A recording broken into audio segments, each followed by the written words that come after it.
Welcome back to nice trade. This is Niyas. Nifty അനാലിസിസിന്റെ അപ്ഡേറ്റിന് വേണ്ടിയിട്ടാണ് വന്നത്. നമ്മളിപ്പോൾ വീക്കിലി എല്ലാ ദിവസവും ഏകദേശം നിഫ്റ്റി അനാലിസിസ് ചെയ്യാറുണ്ട്. സോ നിഫ്റ്റി അതുപോലെ തന്നെ മറ്റ് ഇൻഡൈസസുകളുടെ അനാലിസിസിന് വേണ്ടിയിട്ട് ഓപ്ഷൻ സെല്ലേഴ്സിനും ബയേഴ്സിനൊക്കെ വളരെ യൂസ്ഫുൾ ആണ്. സ്വിംഗ് ട്രേഡേഴ്സിനും യൂസ്ഫുൾ ആണ്. മാർക്കറ്റ് എങ്ങോട്ടാണ് സഞ്ചരിക്കുക എന്നുള്ളതിൻ്റെ ഒരു കോംപ്രഹെൻസീവ് ആയിട്ടുള്ള അനാലിസിസ് ആണ് നമ്മൾ ചെയ്യാറുള്ളത്. ലിക്വിഡിറ്റി ആണ് നമ്മുടെ മെയിൻ ടൂൾ, അല്ലെങ്കിൽ SMC സ്മാർട്ട് മണി കോൺസെപ്റ്റ് പ്രകാരമാണ് നമ്മൾ മാർക്കറ്റിനെ അനലൈസ് ചെയ്യുന്നത് എന്നുള്ളതാണ്. So most of the time നമ്മൾ ഒരു പ്രഡിക്ഷനോ അല്ലെങ്കിൽ ആ ഒരു റീഡിങ് ആക്യുറേറ്റ് ആയിട്ട് വരാറുണ്ട്. അത് because of the liquidity power എന്നുള്ളത് കൊണ്ടാണ്. സോ നമ്മൾ കഴിഞ്ഞ ദിവസം നമ്മൾ പറഞ്ഞിട്ടുണ്ടായിരുന്നു മാർക്കറ്റ് താഴെ പോകും എന്നുള്ളതായിരുന്നു. അതിന്റെ ഒരു റീസൺ എന്ന് പറയുന്നത് മാർക്കറ്റ് ഒരു ബിയറിഷ് സ്ട്രക്ചർ ഫോം ചെയ്തിട്ടുണ്ടായിരുന്നു. ആ സമയത്താണ് പിന്നീട് ട്രംപ് വീണ്ടും അദ്ദേഹത്തിന്റെ നിലപാട് മാറ്റി ഒരു എന്താ പറയുക കർക്കശ നിലപാടിൽ നിന്ന് ചെറിയൊരു ഒരു ഒരു ലൈറ്റ് ആയിട്ടുള്ള ഒരു സൊല്യൂഷന് വേണ്ടിയിട്ട് ഒരു സ്റ്റേ കൊണ്ടുവന്നിട്ടുണ്ടായിരുന്നു താരിഫുമായിട്ട് ബന്ധപ്പെട്ട്. അപ്പോൾ അത്തരം ഒരു വാർത്ത വന്നതിന് ശേഷം പിന്നെ മാർക്കറ്റ് ഒരു റിക്കവറി മോഡിലാണ് ഉള്ളത്. അപ്പം എന്താണ് നിഫ്റ്റിക്ക് ഇതിലുള്ള ഒരു പങ്ക്, എങ്ങനെയായിരിക്കും നിഫ്റ്റിയിൽ അത് റിഫ്ലക്ട് ചെയ്യുക എന്നുള്ളതാണ് നമ്മുടെ അനാലിസിസ് എന്ന് പറയുന്നത്. ഇപ്പം ഞാൻ വീഡിയോ ഇടാൻ വേണ്ടിയിട്ട് നമ്മുടെ SPX അതുപോലെ തന്നെ നിക്കോ ഒക്കെ ഓപ്പൺ ചെയ്യാൻ വേണ്ടി കാത്തിരിക്കുമായിരുന്നു. സോ അങ്ങനെ നോക്കുന്ന സമയത്ത് നമ്മൾ വേൾഡ് മാർക്കറ്റ് നോക്കുന്ന സമയത്ത് നമുക്കറിയാം SPX അപ്പാണ്. ഏകദേശം 1.2% അപ്പിലാണ് ഇപ്പോൾ പോകുന്നത്. ടെസ്ലയും നെറ്റ്ഫ്ലിക്സ് ഒക്കെ ആണെങ്കിലും അത്യാവശ്യം കുഴപ്പമില്ലാത്ത രീതിയിൽ അപ്പായിട്ട് വരുന്നുണ്ട്. ഗോൾഡ് ഞാൻ കഴിഞ്ഞ ദിവസം പറഞ്ഞ പോലെ ഡിക്രീസിങ് ഇറ്റ്സ് വാല്യൂ. കുറച്ച് കാരണം നമുക്കറിയാം സ്റ്റോക്ക് മാർക്കറ്റ് കയറുന്ന സമയത്ത് ഗോൾഡ് ചെറുതായിട്ടൊന്ന് കറക്റ്റ് ചെയ്യും എന്നുള്ളത്. സോ ഇതാണ് ഇപ്പോൾ അറ്റ് പ്രസന്റ് സംഭവിച്ചുകൊണ്ടിരിക്കുന്നത്. സോ ഈ ഒരു സമയത്ത് എന്താണ് നാളെ നിഫ്റ്റിക്ക് സംഭവിക്കാവുന്ന ഒരു കാര്യം എന്നുള്ളത് നമ്മുടെ ഒരു ലിക്വിഡിറ്റി അനാലിസിസ് വെച്ചിട്ട് റീഡ് ചെയ്യാൻ പോവാണ്. സോ നിഫ്റ്റി കഴിഞ്ഞ ദിവസം ക്ലോസ് ചെയ്തിട്ടുള്ളത് നമ്മൾ നിഫ്റ്റിയുടെ ഒരു സ്പോട്ട് ചാർട്ടിൽ 1 അവർ ടൈം ഫ്രെയിം ആണ് എടുത്തിട്ടുള്ളത്. ഭയങ്കര ക്രൂഷ്യൽ ഏരിയയിലാണ് കഴിഞ്ഞ ദിവസം മാർക്കറ്റ് ക്ലോസ് ചെയ്തിട്ടുള്ളത്. എന്തുകൊണ്ടാന്ന് വെച്ച് കഴിഞ്ഞാൽ മാർക്കറ്റിൽ ഇപ്പം നിലനിൽക്കുന്ന ഒരു അൺസർട്ടനിറ്റി തന്നെയാണ് മെയിൻ കാരണം എന്ന് പറയുന്നത്. സോ നമ്മൾ റീറ്റെയിലേഴ്സ് ആണെങ്കിലും ബിഗ് പ്ലേയേഴ്സ് ആണെങ്കിലും ഒരുപാട് ക്വാണ്ടിറ്റി ഒക്കെ വെച്ചിട്ട് ഒരു പ്രഡിക്ഷന് വേണ്ടിയിട്ടോ അല്ലെങ്കിൽ അങ്ങനെ ഒരു ബെറ്റിന് വേണ്ടിയിട്ടോ നിൽക്കാൻ സാധ്യത കുറവാണ്. കാരണം ആർക്കും പ്രതീക്ഷിക്കാൻ പറ്റാത്ത, പ്രഡിക്റ്റ് ചെയ്യാൻ പറ്റാത്ത തരത്തിലാണ് ജിയോ പൊളിറ്റിക്കൽ കാര്യങ്ങളൊക്കെ പോകുന്നത് എന്നുള്ളത് നമുക്കറിയാം. അപ്പൊ അത് എന്തുകൊണ്ട് ഞാൻ അങ്ങനെ പറഞ്ഞു എന്ന് വെച്ച് കഴിഞ്ഞാൽ നിങ്ങൾക്ക് ഇവിടെ നോക്കിയാൽ കാണാൻ പറ്റും. ഇവിടെ ഒരു ഫെയർ വാല്യൂ ലിക്വിഡിറ്റി ഉണ്ട്. ഓക്കെ, ആൻഡ് ഇവിടെ താഴെയും ഒരു ഫെയർ വാല്യൂ ലിക്വിഡിറ്റി ഉണ്ട്. സോ മാർക്കറ്റിന് രണ്ട് സ്ഥലത്തേക്കും ഏകദേശം ഒരുപോലെയുള്ള ഒരു ദൂരമാണുള്ളത്. ഇങ്ങോട്ടേക്കാണെങ്കിൽ ഒരു ഒരു 600 ലെവലിൽ ഉള്ള ഒരു ദൂരമുണ്ട് പോയിന്റ്. ഇങ്ങോട്ടേക്കാണെങ്കിലും മാർക്കറ്റിന് ഏകദേശം അത്ര തന്നെ, ഒരു 500 അല്ലെങ്കിൽ 550 എന്നൊക്കെ പറഞ്ഞിട്ടുള്ള ഒരു ഈക്വൽ ലെവലിലാണ് രണ്ട് ഫെയർ വാല്യൂ ലിക്വിഡിറ്റികളും കിടക്കുന്നത്. അപ്പം ഇതിനെ നമ്മൾ എങ്ങനെ റീഡ് ചെയ്യണം എന്ന് വെച്ച് കഴിഞ്ഞാൽ രണ്ട് സൈഡിലേക്കും മാർക്കറ്റ് പോവുകയാണെങ്കിൽ അത് ബെനിഫിറ്റ് ചെയ്യുന്ന തരത്തിലാണ് കോൾ സെല്ലേഴ്സും പുട്ട് സെല്ലേഴ്സും അവരുടെ പൊസിഷൻസ് ക്രിയേറ്റ് ചെയ്ത് വെച്ചിട്ടുള്ളത്. അപ്പൊ അത് നമ്മൾ അതിനൊരു സ്ട്രാഡിൽ എന്നൊക്കെ പറയും. അപ്പൊ ആ സ്ട്രാഡിൽ ഐഡിയ ആണ് ഇവിടെ കൂടുതൽ വർക്ക് ആവുക. അപ്പൊ ഓപ്ഷൻ സെല്ലേഴ്സിനാണ് അടുത്ത ഈ ഒരു എക്സ്പയറി എന്ന് പറയുന്നത് വളരെ യൂസ്ഫുൾ ആയിട്ട് വരിക. ഓപ്ഷൻ ബയേഴ്സിന് മിക്കവാറും നല്ല രീതിയിൽ രണ്ട് സൈഡ് ആണെങ്കിലും DK ആയിട്ടും അല്ലെങ്കിൽ IV ക്രാഷ് ആയിട്ടും കുറച്ച് ലോസ് വരാൻ സാധ്യതയുണ്ട് എന്നുള്ളതാണ് മനസ്സിലാക്കാൻ പറ്റുന്നത്. ഓക്കെ, സോ ഇനി നമുക്ക് ഏതായിരിക്കും ഡയറക്ഷണൽ പോസിബിലിറ്റി എന്നുള്ളതാണ് നമ്മൾ നോക്കുന്നത്. അതിന് നിക്കയെ കൂടി ഞാൻ അനാലിസിസിന് എടുക്കുന്നുണ്ട്. കാരണം നിക്കയായിട്ട് നമ്മൾ നല്ല കൊറിലേഷൻ ഉള്ള ഒരു മാർക്കറ്റാണ്. സോ നിക്കയിൽ എന്താണ് സംഭവിക്കുന്നത് എന്ന് നോക്കിയിട്ട് നമുക്ക് ആ ഒരു ഡയറക്ഷനിലേക്ക് എന്ത് പോസിബിലിറ്റി ആണുള്ളത് എന്നുള്ളതാണ് നോക്കുന്നത്. ഓക്കെ, സോ നിക്കയുടെ ചാർട്ട് നമ്മൾ എടുക്കുന്നത്, നിക്കയുടെ 1 അവർ ചാർട്ട് എടുക്കുന്ന നോക്കുന്ന സമയത്ത് നമുക്ക് ഒരു ഫെയർ വാല്യൂ ലിക്വിഡിറ്റി, ഇവിടുത്തെ fair value liquidity taken out ചെയ്തിട്ടുണ്ട്, which means that's a break out. ഒരു ഫിബനാച്ചി ബ്രേക്ക് ഔട്ടിനുള്ള സാധ്യത മൊത്തം നിക്കയിൽ ഫോം ചെയ്തിട്ടുണ്ട്.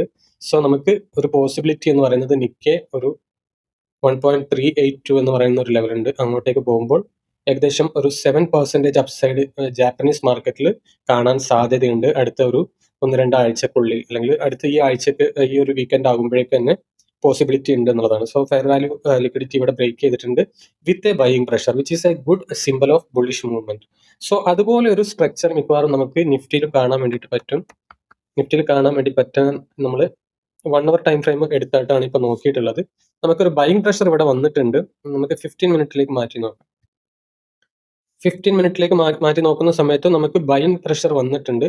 പക്ഷെ നമുക്കൊരു ഫെയർ വാല്യൂ ലിക്വിഡിറ്റി ഇതുവരെ ക്ലോസ് ചെയ്തിട്ടില്ല, അല്ലെങ്കിൽ ക്രോസ് ചെയ്തിട്ടില്ല. സോ മിക്കവാറും നാളെ 1-2 ദിവസത്തിനൊക്കെ ഉള്ളിൽ ചിലപ്പോൾ ഇവിടെ തന്നെ ഈ ഒരു ഗ്യാപ്പ് അടക്കാനോ അല്ലെങ്കിൽ ഒരു ഫെയർ വാല്യൂ ലിക്വിഡിറ്റിയെ ഫോം ചെയ്തിട്ട് അത് ബ്രേക്ക് ചെയ്യാനോ ഒക്കെയാണ് നോക്കുക. കാരണം ലിക്വിഡിറ്റി എന്ന് പറയുന്നത് വളരെ ഇമ്പോർട്ടൻ്റ് ആയിട്ടുള്ള കാര്യമാണ്. സോ ആവശ്യത്തിനുള്ള ലിക്വിഡിറ്റി ടാപ്പ് ചെയ്തിട്ടാണ് മാർക്കറ്റ് മുകളിലേക്ക് പോവുക. സോ അടുത്ത ദിവസങ്ങളിൽ ചിലപ്പം ഒന്ന് കൺസോൾട്ടേറ്റ് ചെയ്തിട്ട് ഒരു ഫെയർ വാല്യൂ ഗ്യാപ്പ് ഉണ്ടാക്കാനായിരിക്കും മാർക്കറ്റ് ശ്രമിക്കുക. അല്ലെങ്കിൽ പറയുകയാണെങ്കിൽ മാർക്കറ്റ് മുകളിലേക്ക് തന്നെയാണ് ഈ തരത്തിൽ നോക്കുമ്പോൾ നമുക്ക് സൂചന കിട്ടുന്നത് എന്നുള്ളതാണ്.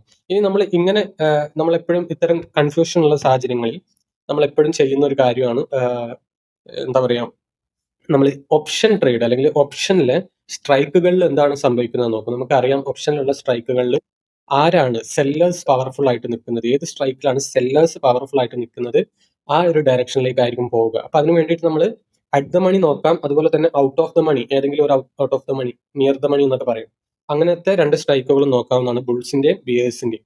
ഇപ്പൊ നമുക്കറിയാം ഓപ്ഷൻ സെല്ലിംഗ് എന്ന് പറയുന്നത് പുട്ട് ഓപ്ഷനിലാണ് സെല്ലിംഗ് പവർ ഉള്ളതെന്നുണ്ടെങ്കിൽ അല്ലെങ്കിൽ സെല്ലിംഗ് പ്രഷർ ഉള്ളത് എന്നുണ്ടെങ്കിൽ നമുക്ക് മനസ്സിലാക്കാൻ പറ്റും മാർക്കറ്റ് ബുള്ളിഷ് ആയിരിക്കും എന്നുള്ളത് ആ ഒരു വീക്കെൻഡിലേക്ക് അല്ലെങ്കിൽ ആ ഒരു എക്സ്പയറിയിലേക്ക്. ഇനി അതല്ല, കോൾ സൈഡിലാണ് സെല്ലിംഗ് പ്രഷർ ഉള്ളതെന്നുണ്ടെങ്കിൽ ബിയേഴ്സ് ആണ് കൂടുതൽ മാർക്കറ്റിലുള്ളത്. അതുകൊണ്ട് തന്നെ എക്സ്പയറി ബിയറിഷ് ആയിട്ട് താഴെ ആയിരിക്കും ക്ലോസ് ചെയ്യുക എന്നുള്ളതാണ് നമുക്ക് കൺക്ലൂഡ് ചെയ്യാൻ പറ്റുന്ന ഒരു ഐഡിയ എന്ന് പറയുന്നത്. അപ്പോൾ നമ്മൾ മുൻപ് അത്തരം വീഡിയോസ് ചെയ്തിട്ടുണ്ട്.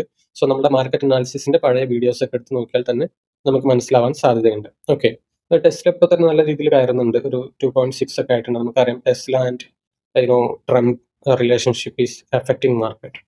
ഓക്കെ, എനിവേ, സോ നമ്മൾ അങ്ങനെ ഒരു സ്ട്രൈക്കിന്റെ അടുത്തേക്ക് കൂടി പോവുകയാണെങ്കിൽ ഇപ്പൊ ഞാനിവിടെ ഓൾറെഡി ഓപ്പൺ ചെയ്തിട്ടുള്ള ഒരു സ്ട്രൈക്കാണ് 22,800 എന്ന് പറയുന്നത്. അല്ലെങ്കിൽ നമുക്ക് സ്ട്രൈക്കിന്റെ ചാർട്ടിലേക്ക് തന്നെ പോയിട്ട് ഓപ്പൺ ചെയ്യാം. 17-ാം തീയതിയാണ് അടുത്ത എക്സ്പയറി. കോൾ ഓപ്ഷനിലുള്ള അറ്റ് ദ മണി എന്ന് പറയുന്നത് 22,800 ആയിട്ട് നമ്മൾ എടുക്കുകയാണ്. കോൾ ഓപ്ഷനിൽ അങ്ങനെ നോക്കുന്ന സമയത്ത് നമുക്കൊരു പ്രത്യേക ഇൻഡിക്കേഷൻ വന്നിട്ടുണ്ടോ എന്നുള്ളത് നോക്കാം. കോൾ ഓപ്ഷനിൽ എന്ത് പവറാണ് വന്നിട്ട്? യെസ്, കോൾ ഓപ്ഷനിൽ നിങ്ങൾക്ക് കണ്ടാൽ മനസ്സിലാവും. നമുക്ക് നിഫ്റ്റിയിൽ കാണാത്ത ഒരു fair value liquidity break out നമുക്ക് ഇവിടെ കണ്ടിട്ടുണ്ട് എന്നുള്ളതാണ്. So there is all possibility to go till next liquidity level. അതിപ്പോൾ ഓൾറെഡി ഈ ഒരു ഫെയർ വാല്യൂ ലിക്വിഡിറ്റി ടാപ്പ് ചെയ്ത് കഴിഞ്ഞു. ഇനി വേണമെങ്കിൽ ഈ ഒരു ലിക്വിഡിറ്റി ടാപ്പ് ചെയ്യാനുള്ള സാധ്യത ഉണ്ട് എന്നുള്ളതാണ്. ഇപ്പൊ മാർക്കറ്റ് വിക്സ് ഹൈ ആയതുകൊണ്ടാണ് ഓപ്ഷന്റെ പ്രീമിയം ഒക്കെ വളരെ ഹൈ ആയിട്ട് നമുക്ക് കാണാൻ പറ്റുന്നത്, 589 എന്നുള്ള രീതിയിലൊക്കെ. ഓക്കെ, സോ പറഞ്ഞു വന്നത് മാർക്കറ്റ് ബുള്ളിഷ് ആണെങ്കിൽ ബുള്ളിഷ് ആവുന്ന ഒരു ഐഡിയ തന്നെയാണ് നമുക്ക് കോൾ, അതായത് അറ്റ് ദ മണി കോളിൽ കാണുന്നത് ഫെയർ വാല്യൂ ലിക്വിഡിറ്റി ബ്രേക്ക് ചെയ്തിട്ടുണ്ട് എന്നുള്ളതാണ്. ഇനി അടുത്തൊരു ഫെയർ വാല്യൂലേക്ക് പോകാനുള്ള സാധ്യതയുണ്ട്. Okay, now bear side, put സൈഡിൽ കൂടി നോക്കാം. അറ്റ് ദ മണിയിൽ 22,800 നോക്കുന്ന സമയത്ത് സെല്ലിംഗ് പ്രഷർ ആണ് വന്നിട്ടുള്ളത്. സെല്ലിംഗ് പ്രഷർ എന്ന് പറഞ്ഞു കഴിഞ്ഞാൽ നമുക്കറിയാം എന്താണെന്നുള്ളത്. പുട്ട് ഓപ്ഷനിൽ സെല്ല് എന്ന് പറയുന്നത് 22,800 മേലെ മാർക്കറ്റ് എങ്ങനെയായിരുന്നത്? 22,800 താഴേക്ക് മാർക്കറ്റ് പോകില്ല എന്ന് വിശ്വസിക്കുന്നവരാണ് 22,800 സെല്ലിംഗ് പ്രഷർ ഉണ്ടാക്കി വെക്കുന്നത്, അല്ലെങ്കിൽ ഓപ്ഷൻ സെല് ചെയ്തുകൊണ്ടിരിക്കുന്നത്. അപ്പൊ നിങ്ങൾക്ക് ഇവിടെ നോക്കിയാൽ കാണാൻ പറ്റും, കഴിഞ്ഞ ദിവസം ഇവിടെയും ഒരു ഫെയർ വാല്യൂ ലിക്വിഡിറ്റി സെല്ലേഴ്സ് സൈഡിൽ ബ്രേക്ക് ചെയ്തിട്ടുണ്ട്, which is a classic sign of Fibonacci break out. അപ്പൊ ഫിബൊനാച്ചി ബ്രേക്ക് ഔട്ട് നമുക്ക് അവിടെ ആയി കഴിഞ്ഞാൽ പിന്നെ നമുക്ക് വരുന്ന 1.382 ആണ് ടാർഗറ്റ് എന്ന് പറയുന്നത്. സോ ഇവിടെ എത്തുമ്പോഴേക്കും അത് നെഗറ്റീവ് ആണ് വരുന്നത്. സോ അത്തരം ഏരിയയിലേക്ക് വരെ പോകാതെ ഇത് സീറോയിലേക്ക് മെൽറ്റ് ചെയ്യും എന്നുള്ളതാണ് നമ്മൾ മനസ്സിലാക്കേണ്ടത്. സോ 22,800 പുട്ട് ഓപ്ഷൻ ബയേഴ്സിനെ സംബന്ധിച്ചിടത്തോളം ഔട്ട് ഓഫ് ദ മണി ആയിട്ട് തന്നെ റിമൈൻ ചെയ്യും. അപ്പം പുട്ട് ഓപ്ഷൻ സെല്ലേഴ്സിനെ സംബന്ധിച്ചിടത്തോളം അതൊരു എന്താ പറയുക സെല്ലിംഗ് പ്രഷർ ഉള്ള സ്ട്രൈക്കാണ്. അതിന് മേലെ തന്നെയാണ് മാർക്കറ്റ് നിലനിൽക്കുക, അടുത്ത എക്സ്പയറിൽ നിലനിൽക്കുക എന്നുള്ള മീനിങ് വരുമ്പോൾ മാർക്കറ്റ് വിൽ ബി ബുള്ളിഷ് എന്നുള്ളതാണ്. ഇനി നമുക്ക് അടുത്ത 1-2 സ്ട്രൈക്ക് കൂടി നോക്കാം. അതായത് പുട്ട് ഓപ്ഷനിൽ അടുത്ത ഒരു OTM എന്ന് പറയുന്ന ഏതാണ്? 22,700 എടുത്തു നോക്കാം. 22,700ലും സമാനമായിട്ടുള്ള സിറ്റുവേഷൻ ആണ് കാണുന്നത്. ഇവിടുന്ന് ഒരു Fibonacci break out with fair value liquidity break ചെയ്തിട്ടുണ്ട്, വിത്ത് സെല്ലിംഗ് പ്രഷർ. ബയേഴ്സ് വന്നിരുന്നു, അവരെ വീണ്ടും കോൺകർ ചെയ്തു, സെല്ലിംഗ് പ്രഷർ വീണ്ടും വന്നിട്ടുണ്ട് എന്നുള്ളതാണ്. ഓക്കെ, സോ അടുത്തൊരു 1.38 വരെ എന്ന് പറയുന്നത് ഈ 61 വരെ താഴാൻ സാധ്യതയുണ്ട്, വിച്ച് മീൻസ് അതിലും എന്താ പറയാ സെല്ലേഴ്സ് തന്നെയാണ്, അല്ലെങ്കിൽ പുട്ട് ഓപ്ഷൻ സെല്ലേഴ്സ് ആണ് പവർ കാണിച്ചിട്ടുള്ളത്, which means market will remain bullish എന്നുള്ളതാണ്. ഓക്കെ, ഇനി നമുക്ക് കോൾ സൈഡിലുള്ള ഒരു ഔട്ട് ഓഫ് ദ മണി നോക്കാം. 22,900 ആണ് നമ്മൾ നോക്കുന്നത്. കോൾ സൈഡിലുള്ള ഔട്ട് ഓഫ് ദ മണി നോക്കുന്ന സമയത്ത് 22,900ന്റെ കേസിലും നമ്മൾ നേരത്തെ വരച്ച് വെച്ചിട്ടുള്ള ഒരു ഫിബൊനാച്ചി ഇതിലുണ്ട്. സോ 22,900ന്റെ കേസിലും കഴിഞ്ഞ ദിവസം നമുക്ക് കാണാൻ പറ്റിയിട്ടുണ്ട്, മിനിഞ്ഞാന്നോ കഴിഞ്ഞതിന്റെ മുമ്പത്തെ മാർക്കറ്റ് ഡേയിൽ ഫെയർ വാല്യൂ ലിക്വിഡിറ്റി ഇവിടെ ബ്രേക്ക് ചെയ്തിട്ടുണ്ട് വിത്ത് ബൈയിങ് പ്രഷർ. സോ ഇതിന്റെ കേസിലും അടുത്തൊരു ലിക്വിഡിറ്റി ലെവലിലേക്ക് ഈ ഒരു സ്ട്രൈക്ക് പോകാനുള്ള സാധ്യത കൂടുതലാണ്, അല്ലെങ്കിൽ ഈ 1.618 വരെയെങ്കിലും ആ ഒരു ബ്രേക്ക് ഔട്ട് നിലനിൽക്കാൻ സാധ്യതയുണ്ട്. അപ്പൊ നമ്മൾ OTM നോക്കുമ്പോഴും അറ്റ് ദ മണി നോക്കുമ്പോഴും ബുള്ളിഷ് സൈഡിലാണ് കൂടുതൽ കാണിക്കുന്നത്. ഇനി നാളെ മാർക്കറ്റ് തുറന്നിട്ട് അല്ലെങ്കിൽ ആ തുറക്കുന്നതിന് മുമ്പ് എന്തെങ്കിലും ഒരു നെഗറ്റീവ് ന്യൂസ് ഗ്ലോബൽ സെനാരിയോയിൽ വരികയാണെങ്കിൽ മാത്രമാണ് നമുക്ക് ഇനി ഒരു വലിയൊരു ഫാൾ പ്രതീക്ഷിക്കേണ്ടതുള്ളൂ. ചാർട്ടിൽ നോക്കുന്ന സമയത്ത്, ചാർട്ട് റീഡ് ചെയ്യുന്ന സമയത്ത്, അതുപോലെ തന്നെ ലിക്വിഡിറ്റി റീഡ് ചെയ്യുന്ന സമയത്ത് ഓപ്പൺ ഇൻട്രസ്റ്റ് എന്നുള്ളത് നമ്മളിപ്പോൾ ഒരു തരത്തിൽ അനലൈസ് ചെയ്ത് കഴിഞ്ഞു. നമ്മൾ ചാർട്ട് ഇതെടുത്ത് നോക്കിയിട്ടില്ലെങ്കിലും ഇത്തരം OTM-ഉം ATM ഒക്കെ എടുത്ത് നോക്കുമ്പോൾ തന്നെ ഒരു വിധം അത് കവറായി പോകുന്നുണ്ട്. സോ അങ്ങനെ നോക്കുമ്പോഴും ബുൾസിനാണ് ഒരു പവർ ഇപ്പോൾ മാർക്കറ്റിൽ കാണുന്നത് എന്നുള്ളതാണ്. So that's it for today's analysis. നമ്മൾ നാളെ അപ്ഡേറ്റ് ചെയ്യുന്നതായിരിക്കും.